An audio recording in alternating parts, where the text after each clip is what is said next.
Well, welcome to the podcast. And you know what? I get some great guests on our show, and I know you've all heard them. But this time, I think I've got a corker for you. This lady is from Cambridge, yes, in the UK. She is a flow coach, a peak performance coach, an international TEDx speaker. She has won the Entrepreneur of the Year award for ladies, and she's now just been nominated as a finalist as the Digital Entrepreneur of the Year as a lady. She rocks. Welcome to the show, Libby Kemkaran. How are you? Hi, Rob. Great to be here. Thank you for having me all the way around the world. All the way around the world. It's you'd be starting to get a little bit cooler now in England. Well, it's very sad. It's the end of summer. I'm taking my kids to a swimming pool after this, and I'm throwing them all in for 2 hours as like a big, okay, kids, it's time to go back to school. Let's get the last bit of sun and fun. Because it's such a glorious thing here in summer, and then winter is horrendous. So I'm a bit jealous of you. Might fly over, Rob. Might come and see you. They have swimming pools in England. Very few and with lots of flies, but yes, they do. I suppose they convert them to skating rinks during winter. Exactly. Tile over the top. You'll be fine. You'll be fine. Oh, yeah.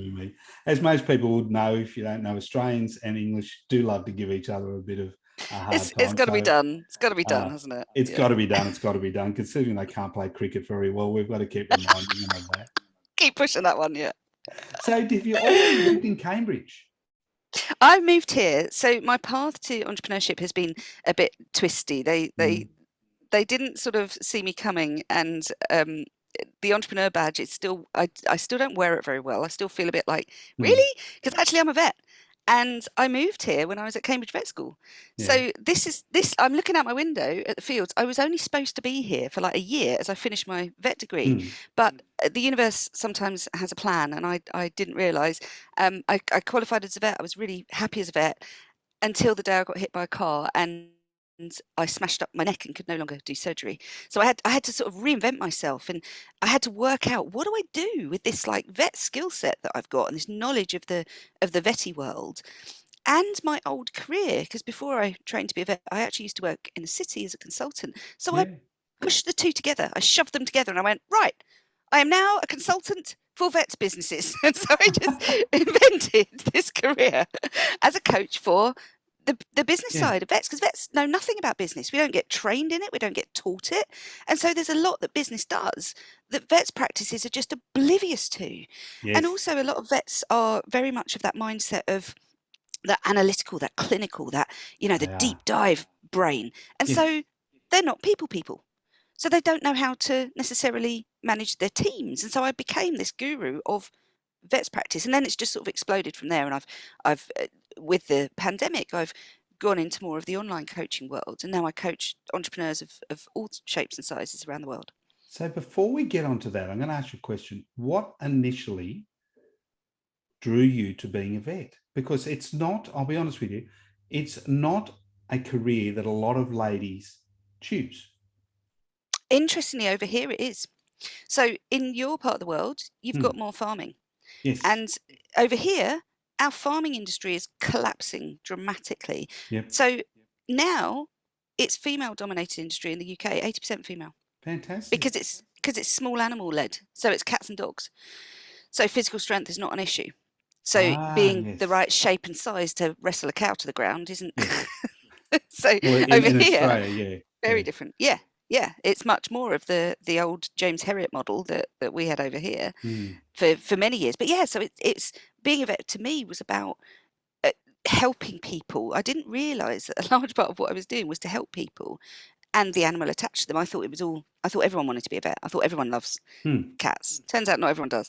I sort of steered towards that as being, of course, everyone wants to be a vet. But then I realised that the people side of it was actually really powerful, and not everyone embraces that side of it. So I built a vetty career around, if ever there was a complaint that came into the practice, they'd be like, oh, send Libby to sort that out, because I was good at the people. And that's why when the car crash happened, I just steered immediately towards the people quadrant.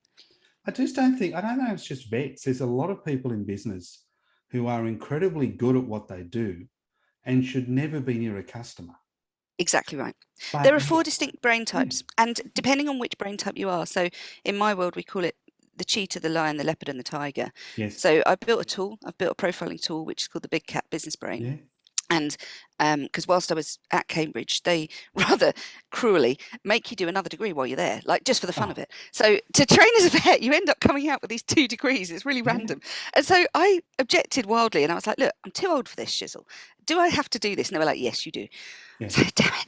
So I just picked a random topic, and I did this degree in the neural mechanisms of behaviour. And it opened my eyes, and I was so excited to understand something that had always puzzled me, which is, why do people do what they do, and why do they do it differently to other people? You see these types walking around in the world, right? You've got the cheetah types, who are these 70 miles an hour running fast, or stop, they go gunning, or they fall flat out in the sun. And they're always visionary, they're always high level thinkers, they're strategic, they speak really fast, their energy is really high, but they don't necessarily bring people along with them. They're sort of a bit of a loner out on their own.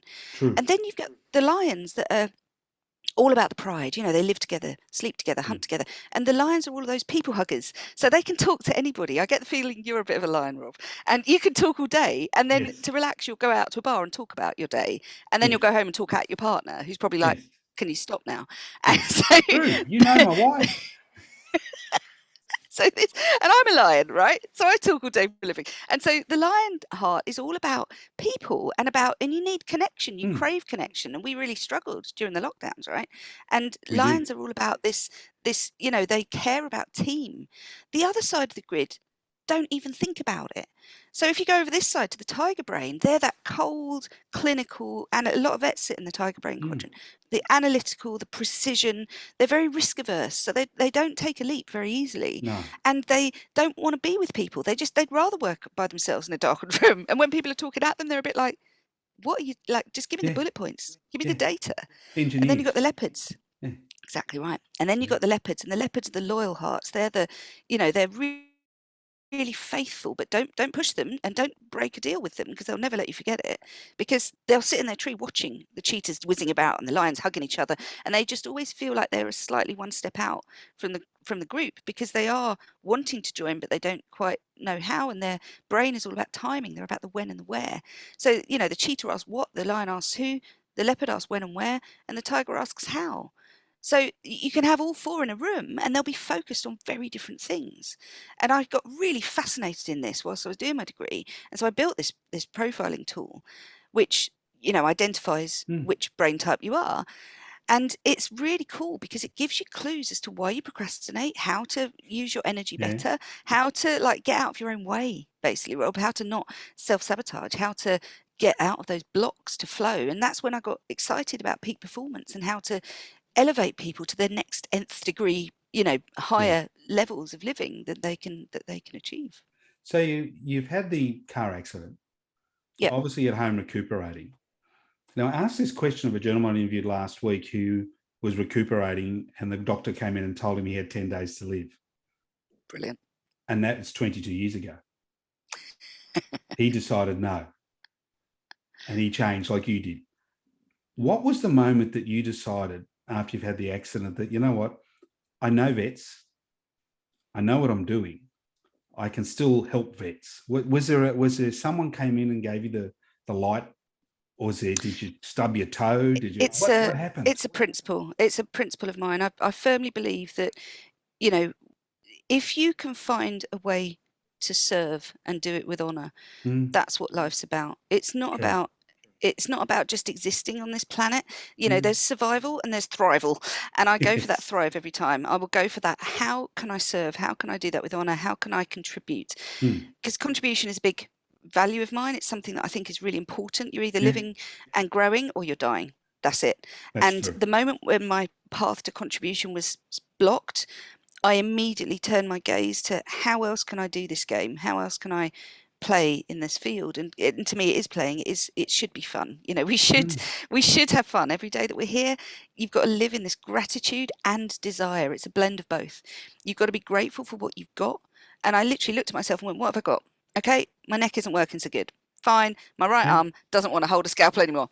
Okay. What have I still got? I've got my gob. I've got my brain. What can I do with that? And it was literally, it was turning that focus onto how can I serve, that gave me that reinvention piece. And I realized the real like gift that we've got in this life is the age that we're born in. Like, this is the first time that we, like, look at this, we're connecting across Yeah. the planet almost effortlessly. We won't mention how long it took us to set up this call, Rob, No, but almost effortlessly we connect. almost. And like, we've got this ability we can fly anywhere around the planet. Mm, And we've got this ability to transport ourselves. And I've just got back from an amazing tour of France, and mm, we can go wherever we want. We've got this power and this ease of being able to connect around the world. And I just thought, what can I do with that? And that mm. started my journey of the digital. And luckily, I mean, it's pure fluke, Rob. And the No, awards I that you don't very believe kindly in mentioned flukes.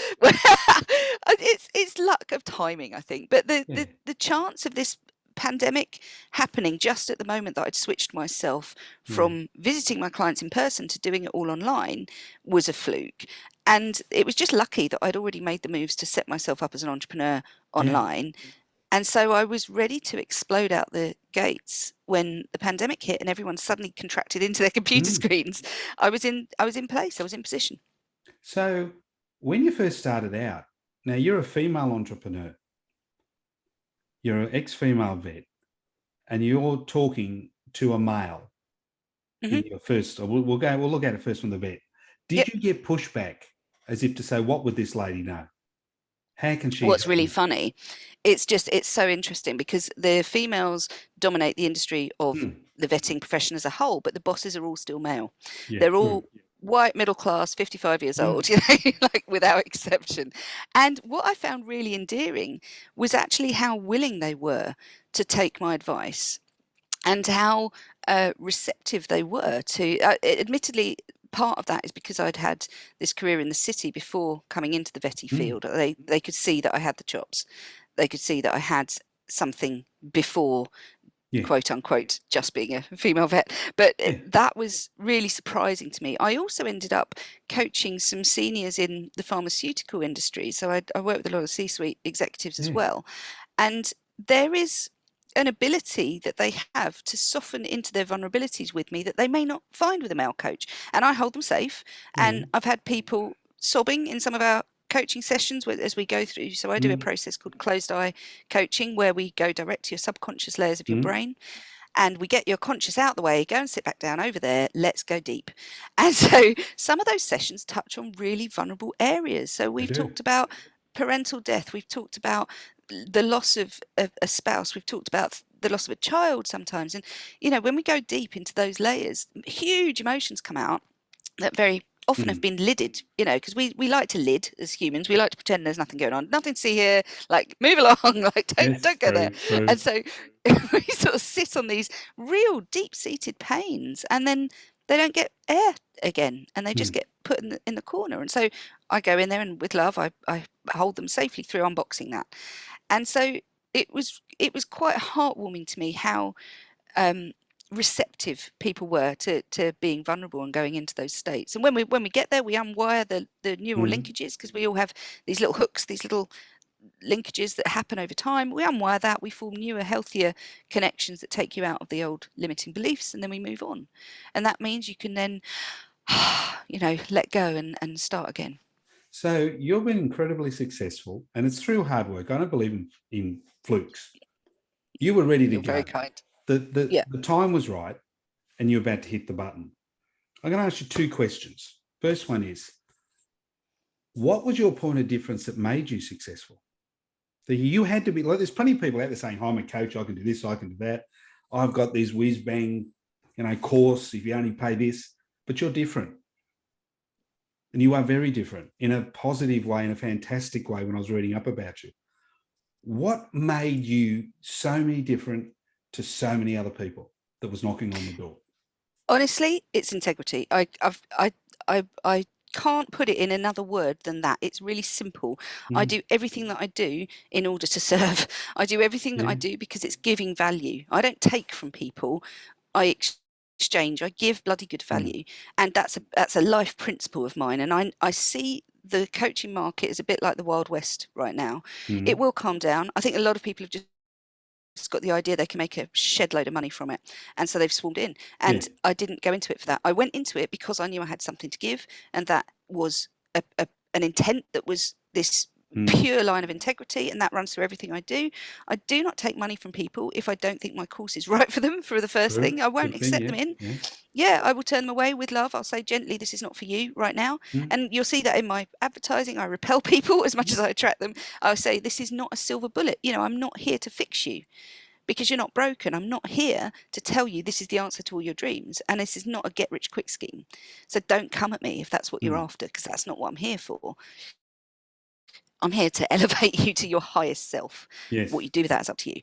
It can then go on to make you the 10K months that you're dreaming of, but this is not a, you know. So I'm very blunt with people, and I think that is not necessarily common. I don't think many people do that. I don't think many people turn people away bluntly. I don't think a lot of people don't understand honesty. Honesty can be with love, and it can be Absolutely with right. the nasty. But 100%. So COVID's turned the world upside down. COVID's turned business upside down. How we do business, how we interact. It hasn't gone all digital, but it hasn't gone all back to the way it was. And I've interviewed so many people, and they've said there's so many people now with so many ideas, and so many ladies who have been working from home or have taken a sabbatical while they've had the children. They've taken that bit of a break. Then COVID hit, and they've had to spend too much time with their partners because they've been stuck at home and all that. And they've gone, you know what? I've got a great idea, or I'm very good. I never realized how good I was at this. How does a lady who is trying to break through, being perceived glass ceilings or real ones, get herself out there with confidence? How does she say to the world, here I am, I'm really good at what I do, and I want to help, and I want to make some money too for my family? How do you approach that? Because I find a lot of female, they put up barriers that aren't there. Yes, there are people that are discount you just because you're male or female, discount you for whatever reason. They're always going to be there. But what can we tell people today, and how can we break the cycle? How can we make more multi-millionaire and multi-successful female entrepreneurs? It's such a great question, Rob, because it's so exciting to me, this current revolution. It's the first revolution that suited women.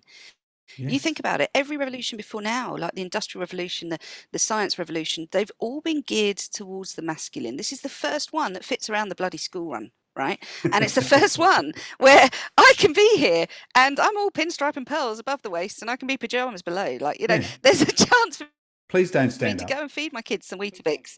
I'm not going to stand up. And I can go and feed them breakfast and then be on a call with you in Australia. Yes. And they're downstairs watching Scooby-Doo and we're up here. You know, this is so exciting to me. Yeah. And what I am so thrilled about is how much power it is giving to heal these generational wounds around money for women, Yeah. how much power it's giving to lift women as a sisterhood, because I'm very much about the sisterhood. I run a brilliant Facebook community for anyone that wants to join me, and it's called the Sisterhood for Alpha Entrepreneurs, because I believe there is a standard we should be setting. We should be looking at doing this ethically, we should be looking at doing this honestly, and we should be doing this with integrity. So I've set this community up, but it's also to give women a place to go so they can feel they can rise safely, because there is a lot of shame attached to money for women. There is a lot of a burden of feeling like that somehow you're not supposed to be earning money. It's that old phrase, and I do this on stage when I run big conferences, and I'll put a flip chart up and I'll say, money is fill in the blank. And the number of times the first phrase that comes out of that audience is the root of all evil. And it's so ingrained. It's so ingrained. But people fear money in a really big way. And I want to normalize it. I want to make it normal. And I do want people to feel that earning money online is ethically okay as well. So for females getting into this world, for females starting out, there's two things that I advise is passion and purpose. You've got to be passionate about what you do, and you've got to have a sense of purpose about why you're doing it. Your why has to be big enough. And that means getting leverage around those pieces that might otherwise block you. People have a lot of limiting beliefs around money. I run a course called Money Magnet to break those down and to build healthier beliefs, because it's one of the biggest things that's a block to flow. And when we can start to normalize big money coming in as a thing that just happens. Like I work with some coaches where so I'm at the sort of multi six figures per year mark, but I work with some that are at the 7 figures a year, you know, and that's normal for them. And so this is a playing field which some will think absurd, but it is coming. It is the new way. And there's a real sense of this groundswell, this growing tide of women coming into this, and there is no ceiling to that now, and it doesn't have to be, you know, I work with the Entrepreneurs Institute, and yes, there is a much more heavy male predominance in the entrepreneurship game, but digital coaching, guess what, that's quite a female-led one. It's quite a very female-centric one. If a young female entrepreneur came up to you and said, Libby, I've got everything in place, I've got my course, or whatever they're trying to do, are there 3 or 4 steps that you would tell them to follow to give them, set themselves up for the best chance of success? 100%. Yeah. So my formula is called Tame Your Brain. So TAME stands for those 4 steps of what do I need to do to get myself to the next level, whatever that is for you. So number 1 is terrain. The T stands for terrain. You must get clarity. You must get blinding clarity on where you stand now. What's the ground under your feet? Because it's never the same as the map in your head. It's always different. There's always perception and ego that clouds that. So you must start with blinding clarity. That means look at what you've got to offer. What's your mountain of value? What is it that you are standing on? What's your firm footing? Because once you know that, that's your launch pad. Because whatever you don't have, you can go and study it, you know, whatever you don't know, but you can't pour from an empty cup. You can't serve if it's not yours to give. So you've got to know what it is that you offer, and you've got to be really clear on that. So that's step 1. Step 2 is aim. So when we take off in an aeroplane, if you don't set your GPS and you don't know where you're going, right, you can end up in Bognor Regis, not Bali. And I've been to both, and I know which one I prefer. And it's a matter of being able to know exactly what my destination is. What is my outcome? What does it look like? And be really clear on that too, because unless you get clarity on how will I know when I've got there, you can keep flying around in circles. And so you need to step yourself through those changes. Step 3 is you've got to then move. The M stands for move. If you have all the dreams in all the world, they do nothing in your head. And unless you take action, unless you deliberately do the movements, you will stay exactly where you are. True. And you can have all the dreams and all the vision and all the goals in the world, but unless you schedule how that's going to happen, it's just a dream. It's not a plan. That's and true. The planning comes from the when am I going to do this, and by when will I have finished it? So by who, by when is something that I drill my coaching clients with. Okay, so who's going to do that, and when are you going to do it by? Okay, let's go, let's commit it, let's go. And that movement is so bloody important. And then once you've taken the movement, once you've taken the effort of throwing that plane in the air, the E stands for evaluate. You've got to constantly evaluate because a plane gets blown off course. A plane in the air is only on course for 2% of the time. So 98% of the time it's off course. But what is it doing? It's course correcting. So it's gone this way to get around a flock of birds. It's gone this way to being blown off. True. And then it comes back to true. It comes back to center. And so unless you constantly do that, evaluate, re-engineer what you're doing as you go along, and then educate yourself about what's just happened, you don't get to that end goal. And so that 4-step process is pretty robust. I teach that in a lot of big platforms. I work with sort of multinational companies delivering this as a process for their teams to get to peak performance levels at, and it's pretty sound for solo entrepreneurs as well. What's now in the post-pandemic world, what's the biggest mistake you see young entrepreneurs making, both male and female? Pride. It's pride. The digital world is so micro focused that it's very difficult to remember not to play this game of comparisonitis, and it is deadly. It is deadly. It's so easy. You think about it. Instagram has made perfect normal. It's made these elevated levels of beauty, these elevated standards of life, these higher levels that would previously have been unthinkable are now normal. They're everywhere. They're everywhere you look. And so you hold the mirror up and you go, ooh, like I'm not so hot. And the horror with that is you then start to dull your own shine, and you move away from that integrity and that authenticity in trying to be someone that you're not. And the pride True. part is the not being willing to admit your failings. And my view on this is just, it is a process of evolution. I think people are getting there. I think they're stopping this look at my Lamborghini, as we call it, the bro marketing tactics of, look, I've made this much money, here's my house. Oh, you And can hire there's, one of them. it's so funny, isn't it? And I've Yeah. literally seen, and I actually let a client go when I saw her posting about the money she was making. I knew she had not one single client because I was coaching her. And I, with Yeah, love, wow. I can't work with that sort of inauthenticity. But that pride part, that feeling of having to be something you're not, it's so dangerous. And the biggest strength we've got is heart. Yes. You've got to come from heart. You've got to be in total alignment. We are human animals, and people sniff it out a mile off. People can see if you are even 1 degree out of the Oh, zone. we, People we, we feel call it. it, in Australia, we call it the bullshit meter. Yeah, totally right. Goes Totally off. right. And it's just, wah, and you Yes. can't, we're human animals. We're designed to spot this. We've got a signaling system called the mirror Mm. neuron network, and we mirror and we match, but we also have to be authentic to ourselves. And that's absolutely one of the biggest things that I would plead that everyone takes on board that's listening to this is, don't think you'll get away with being inauthentic, because you are losing clients. Because if they can't see you, how can they choose you? If you're being a poor imitation of somebody else, That's they've got to, true. I absolutely, I hold back nothing in my go lives. I hold back nothing in my masterclasses and my micro schools, because I want people to want to work with me, not a copy of me, not a poor imitation of her or him, but me, because that's what my energy is, and Yeah. that's my zone. And I can't feel, I've only once ever taken a client on and then regretted it, where I then was totally out of alignment with her, and every time I saw her name come up in the coaching diary, I was like, Mm. and that was an energy crash, and I learned so much from that. And that's why I won't bring people into my world if they're not right. Just not worth it. Now, I was reading up, you're being nominated for the, I'm going to look down, don't look at my notes, but I'm going to see if I get this right. The Digital Woman Entrepreneur of the Year finalist for 2022. Yeah, How did bit that come out? shiny, Is isn't it it? because you were stalking people on Facebook and I Instagram? don't know.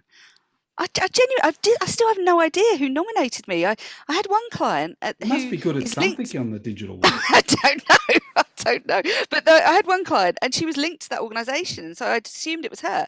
And on our next call, I went, "Oh God, thanks so much for putting my name forward." And she's like, "Sorry, what?" And I'm like, Oh, "Did you not no. nominate me?" And she was like, "No." I'm like, "Well, thanks for that, but like, so who is it?" And I still don't know. So I guess I've just been hanging around long enough for people to have picked up on what I'm doing. But yeah, it's really flattering. It's really Now, lovely. I'm you've very, very interviewed excited. lots of people. You're like me, you read a lot of people, you Yes. go to, you see other people, other coaches, other entrepreneurs, other successful people. If I found a restaurant and I gave you 3 extra seats, who are you going to invite? I would love to sit down with Tony Robbins. Oh, So yes. he was my first guru, Yep. and he hugged me once. I didn't wash for a week. And he was the first shining light that I saw, Yes. that was this: set a new standard. Like, do not settle. Don't quit Yeah. on your dream. Like, you choose. You go out there. And Mm. I was like, oh, that's exciting. So I'd have him, definitely. I would have Eddie Izzard, um, who I don't know if you know over there. Have you No. met the wonder that is Eddie Izzard? Okay, so they are male, but they dress as high heels and lipstick, and his view on life is just so fascinating. And he's a Yeah. brilliant stand-up comedian that I love. Probably the other one that you might know is Tim Minchin, Yes. who, yeah, who's your side of the world, I think, your side of the pond. But I think with those three there, I think we'd have a great time. I think that would be a brilliant meal out. And just I would just be fascinated with their take on everything, because they're just thinkers. I love thinkers that are not afraid to step outside the box, Ah, that are not afraid to set a new standard for them. Again, that set a authenticity new piece, that, standard. That's such a Tony Robbins line, but it's how isn't true. it? Yeah. Isn't it? It And that is. idea that you don't have to comply with what everyone else tells you need to No. do. which I love. That fires me up. That Status excites me a quo lot, is boring. isn't it? It is. So if someone wants to tap into this unbounded energy you've got, the honesty you have and the beautiful smile that I know the people who are listening can't see, but go onto the YouTube and see it. Where do they find Dr. Libby? So I am at Tame Your Brain is my brand. So Tame Your Brain is my Insta handle as well. And I run the Tame Your Brain Academy, which is a monthly subscription service where you get me in your back pocket for the juice that we need for life, right? Life crushes you down. And so I provide a safe space where people can come, they can get this neural alignment piece that I offer in little bite-sized chunks throughout their week, because we all need that course correct, don't we? We all need to come back to true, come back to your true north. Where am I going? Is what is that constant cry in the world right now. What am I here for? And so I run the Tame Your Brain Academy as a way of helping people for a very low investment just come back to center on a regular basis each month. And I love connecting with people, and anyone that mentions your name, Rob, I'm really happy to give a 10% discount on all of my products. For my next course coming up is Flow, which is all about how to align with yourself because we're always in alignment. It's just usually not with you, it's with outside forces, right? We always align to what's common around us. Getting that alignment with self, getting back into your own driving seat is what I live for. That's what I love empowering people around the world with. And so my next course, Flow, starts mid-September. Come on in if you want to get on board with that. It's a 21-day journey into you. We give you your own personal profile, your own Big Cat Brain profile, and we walk you through those steps that I mentioned earlier, those 4 steps of the Tame Your Brain system. So I'd love to connect with anyone that's listening today, and thank you so much for being This here. has been an absolute hoot. It's from a person who interviews people all over the world. I love interviewing people who are full of energy, and I hope that people get this, they share this interview. It's been absolutely fantastic listening to you today. You are such full of love and smile and energy. It's not hard to be infectious around you. Rob, it's been lovely being here. Thank you so much for having me. It's been an absolute delight. And as we say at the end of all of our podcasts, have a groovy day.